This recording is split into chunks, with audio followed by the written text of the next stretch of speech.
Radio Sucesos 101.7 FM presenta su noticiero Sucesos con Milton Pérez y Verónica Larrea. Un periodismo libre para una democracia plena. Los hechos y las opiniones de los sucesos que marcan nuestro tiempo.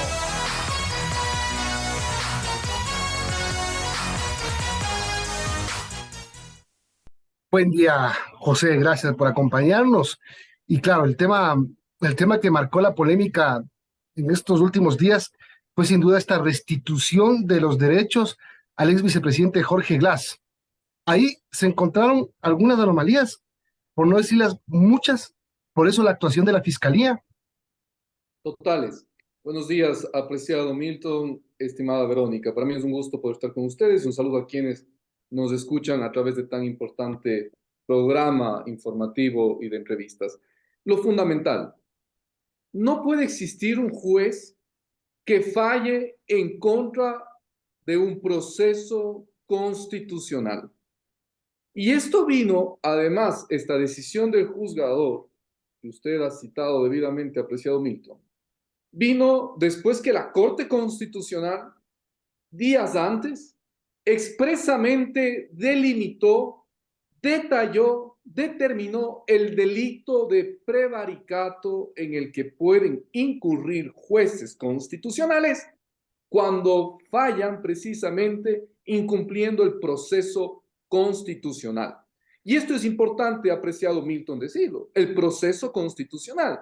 Una de las configuraciones, uno de los elementos del proceso constitucional es precisamente la competencia del juzgador. El juzgador de San Jacinto de Yaguachi será competente para conocer y establecer medidas cautelares sobre una decisión judicial por un delito de cohecho. Claramente no. Claramente no se puede, porque expresamente el proceso constitucional señala que los jueces son incompetentes para realizar medidas cautelares respecto de decisiones judiciales. No se puede. Es inconstitucional, ilegal y además viola la jurisprudencia de 2 días anteriores por parte de la Corte Constitucional. Ahora, usted citaba en un tuit de ayer, ¿qué pasó con el Consejo de la Judicatura que no se ha convocado a las 7 de la noche con informe jurídico listo para sancionar al juez prevaricador de Yaguachi en el caso Glass? Y se pregunta usted, como creo que muchos, esto ya no es urgente y me recuerda lo que pasó hace un par de semanas atrás, unas 3 semanas, con la fiscal general del Estado en un intento de reunión nocturna, express. Es indudable, apreciado Milton. Aquello únicamente es el termómetro de que tenemos un órgano llamado Consejo de la Judicatura que actúa con discrecionalidad y que actúa única y exclusivamente cuando los intereses subterráneos que está protegiendo, son los que son relevantes e importantes para aquellos. Veamos esto con claridad. Hace pocos días, hace una semana, se intentó sancionar haciendo convocatorias en horas de la noche, haciendo un sainete de una supuesta razón de suspensión a la fiscal general del Estado. Yo decía, esto es un asunto de Estado, esto es relevante, esto es importante, es la fiscal general del Estado. Y se convocaron con informe jurídico de un subdirector nacional y se convocaron a las 7:30 de la noche para hacer una supuesta sanción a la fiscal. Y hoy, que tenemos un acto flagrante, un delito consumado de prevaricato, simplemente no hay convocatoria, no hay informe. Milton, luego de lo que usted ha señalado de estas expresiones que he presentado como constitucionalista serio del país, en donde realmente preocupan estos temas que se llevan indebidamente en el Estado, hace pocos minutos el Consejo de la Judicatura ha hecho un comunicado. No sé si usted lo ha visto ya. Es un comunicado hace pocos minutos que señalan que no han podido actuar ellos porque el error inexcusable, esta figura de sanción, el error inexcusable únicamente puede ser sancionado por el Consejo de la Judicatura si es que existe denuncia de parte. Solo si es que existe denuncia de parte. Oiga, se están burlando de los ecuatorianos. ¿Sabe lo que acaba de hacer el Consejo de la Judicatura con ese comunicado? Decirle que ellos, que son los juzgadores mañana, ya no son imparciales. porque acaban de decir que necesitan la denuncia en contra del juez de Yaguachi. Es una barbaridad. Esto jurídicamente es incomprensible. ¿Cómo puede el Consejo de la Judicatura decir, estoy esperando la denuncia para sancionarlo? Es una barbaridad. Si el principio mínimo constitucional es de que usted será sancionado por una autoridad imparcial. El comunicado que quieren con eso congratularse con el país. No, no, no, no. Es intencional para dejar sin ninguna validez procedimental constitucional a lo que debían haber hecho, no pidiendo ninguna denuncia vía pública, pues generando la denuncia y actuando de oficio con lo que sí podían sancionar, que son faltas graves y leves. Esto es una barbaridad, es una vergüenza, Milton. Son las 8:50, estamos conversando con el doctor José Chalco Salgado, abogado experto en Derecho Constitucional.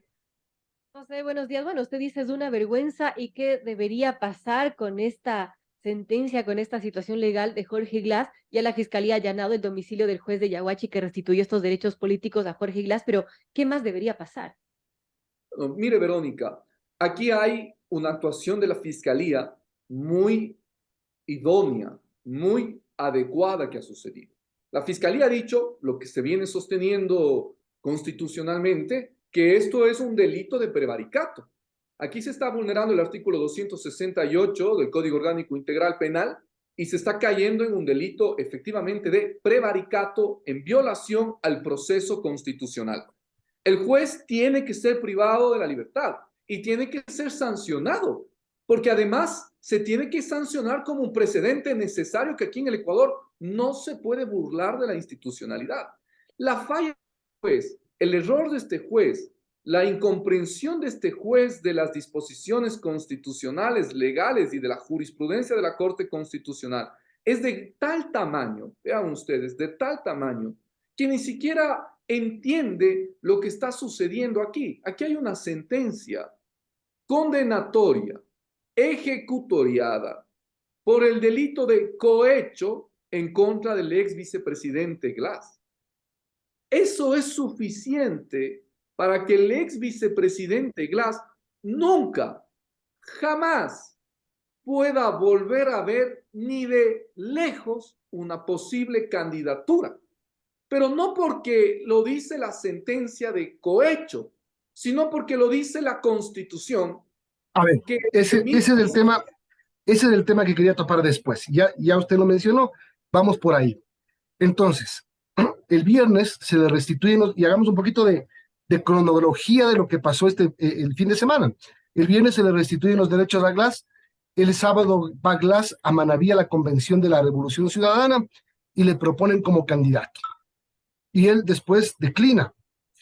¿Qué pasaba si no declinaba? Yo sé que todo estaba armado, porque no es que las cosas se dieron así espontáneamente. Estaba armado para que él declinara la candidatura.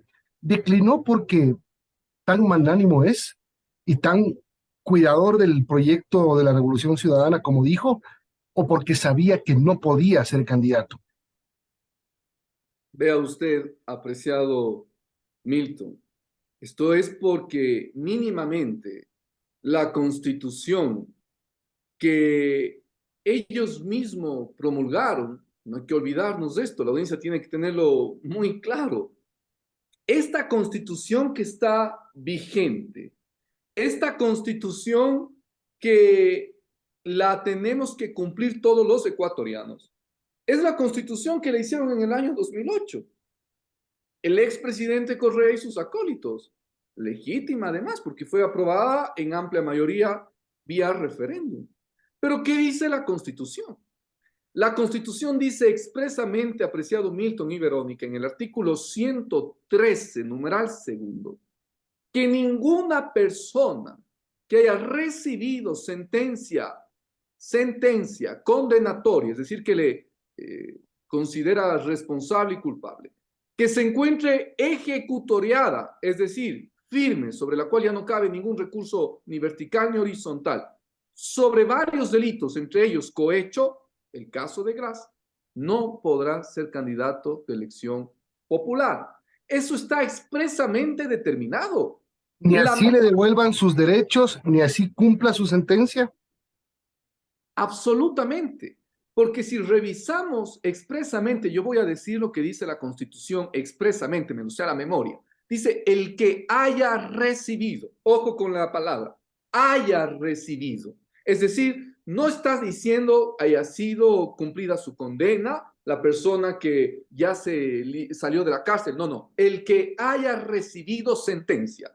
Elemento entonces suficiente haber sido sentenciado alguna vez, en algún momento. Y esto tiene mucho sentido, puedo explicarlo enseguida. ¿Por qué? Entonces, Glass ni siquiera de lejos iba a ver una candidatura a vocal de junta parroquial. No podrá volver a mirarla, A menos menos que se reforme la Constitución. bueno, y ahí entonces se entiende, Milton, por qué los discursos de que hay que volver una constituyente para hacer una No. nueva constitución.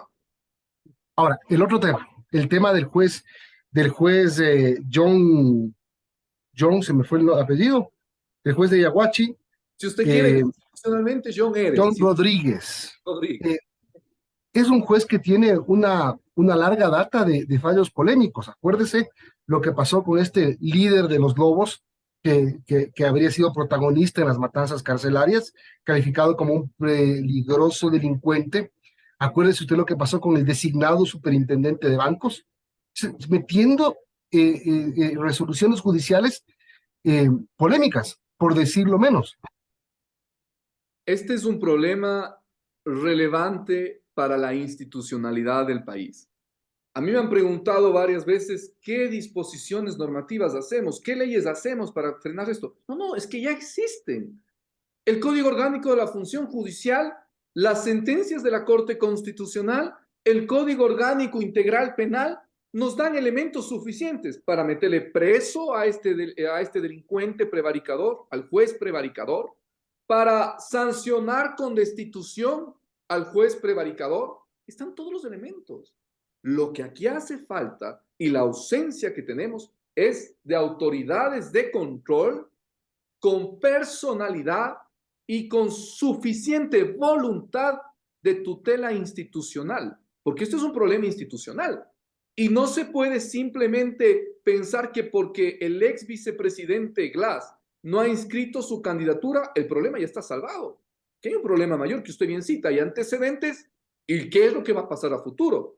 ¿Y por qué el Consejo de la Judicatura no actúa? ¿Y por qué ya no se ha convocado a las 7 de la noche? Esto es una burla a los ecuatorianos, aún más, insisto, Milton y Verónica, con el comunicado que acaba de hacer, en donde prácticamente acaba de dañar todo el procedimiento del debido proceso que se debía cumplir en contra de este juez. Pero estamos viendo una actuación polémica, por decirlo menos, del Consejo de la Judicatura, o por decirlo menos, del presidente del Consejo de la Judicatura. Yo creo que entonces se ha configurado, por las razones que usted expone y que el país conoce, varios elementos para el juicio político posterior. El artículo 131 de la Constitución establece que aquellos funcionarios, como presidente del Consejo de la Judicatura y sus vocales, que incumplan sus funciones constitucionales, aquí hay un incumplimiento clarísimo de funciones y atribuciones, son sujetos de destitución vía juicio político por parte de la Asamblea, que ya viene en agosto, con 15 días posteriores, en septiembre estará posesionada. Por eso es importante que los asambleístas que se elijan en esta ocasión sean asambleístas con compromiso país y no con compromisos de externos o de intereses caudillistas que lamentablemente hemos visto en la última asamblea. José, una pregunta. ¿Hay esta sentencia que recupera los derechos políticos de Jorge Glass genera de alguna manera jurisprudencia que podría ser preocupante para futuro? No, yo le digo que no, Verónica, por lo siguiente. Lo primero es una resolución, no es sentencia, es una medida cautelar. Las medidas cautelares en materia constitucional no tienen la fuerza de sentencia, es una resolución que puede ser revocada. Y aquí entonces tendría que inmediatamente actuarse hacia la revocatoria de esta sentencia, de esta resolución, perdón, esta resolución. ¿Quién la revoca? La revoca un mismo juez, que debería, este juez entiendo que está huido, ¿no? Este juez Rodríguez, de lo que conocemos. Está enfermo con dolor de estómago, pero Pero no lo creo que encuentra. el permiso se le termina mañana. Muy bien, entonces es el juez suplente, mientras esté enfermo, que deberá revocar la medida cautelar. Ante una negativa de revocatoria tendrá que ser apelado y tendrá conocimiento entonces la Corte Provincial sobre la apelación, apreciada Verónica. No es una jurisprudencia porque no tiene los elementos para hacerlo, pero sí es un mal precedente, si esto se deja intacto y si sobre esto no se actúa y si se deja al juez en plena libertad, en no ha pasado nada, porque el Consejo de la Judicatura, conforme se pronuncia, está fregando el trámite mínimo de un debido proceso. Sin embargo, la Fiscalía tiene que encontrarle a este juez para privarlo de su libertad. Finalizo con esto. ¿Qué tal si hoy, a las 10 de la mañana, va el binomio correísta a inscribirse y Jorge Glass resulta inscrito para alguna candidatura? Asamblea Nacional, por provincia, como candidato nacional. ¿Qué pasa ahí? Los vocales del Consejo Nacional Electoral, de conformidad con el artículo 33 del Código de la Democracia, tienen una máxima obligación en su numeral primero: cumplir y hacer cumplir la Constitución. El artículo 11, numeral 3 de la Constitución expresamente señala que la Constitución es de directa e inmediata aplicación, más 424 y 425 de la supremacía constitucional. ¿Qué quiero decir, Milton? El CNE, el Consejo Nacional Electoral, no puede inscribirle a Glass. ¿Por qué? Porque el artículo 113 constitucional dice expresamente que no podrán ser candidatos de elección popular aquellos que hayan recibido sentencia condenatoria por cohecho. Usted, si tiene un cheque mal girado y va al banco a cobrarlo, Verónica, no le va a pagar el banco porque el cheque está mal girado. Si usted viene con una resolución de medida cautelar mal hecha, inconstitucional, no hay por qué hacerle caso a esa medida cautelar. Usted tiene que aplicar la Constitución CNE y simplemente el Consejo Nacional Electoral aplica la Constitución y no permite la inscripción de la candidatura. Bien, son las 9:01. Acuérdense lo que pasó con el cura Tuárez, que tenía un montón de prohibiciones y se les pasó. Pero bueno, y llegó a ser presidente del Consejo de Participación Ciudadana. Y usted ya sabe cómo finalizó esa historia. Pasan cosas de aquí, pero bueno, ojalá no sigan pasando. Eso sería lo bueno, ¿no? Gracias. Querido Milton, Gracias, querido José. Hay que orientar a la opinión pública con seriedad. Yo estoy de acuerdo con usted.